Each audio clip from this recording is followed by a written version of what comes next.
এই ম্যাডাম, বাসের ভাড়াটা দিন। কি ব্যাপার? আমার ব্যাগটা কোথায় গেল? ব্যাগ আবার কোথায় যাবে? সিটের নিচে পড়ে যায়নি তো? না না, নিচে পড়েনি, এখানেই তো ছিল। ম্যাডাম, এটা গ্রাম না, কলকাতা শহর। এখানে সচেতন না দেখলে না সবকিছু হারিয়ে যাবে, টেরও পাবেন না। মা, টাকা পয়সা, মোবাইল, মামাদের ঠিকানা সব তো ওই ব্যাগেই ছিল। তাহলে এখন কি হবে? কি আর হবে? দিল্লিতে আর যাওয়া হবে না। ও কন্ডাক্টর ভাই, বাসটা এখানে দাঁড়াতে বলো।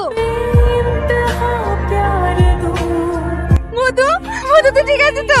তোর এই অবস্থা কি করে হলো মধু? আপনি কাঁদছেন কেন? কে আপনি? বাবু, তুই কি বলছিস? তুই আমাকে চিনতে পারছিস নি? আমি তোর মা।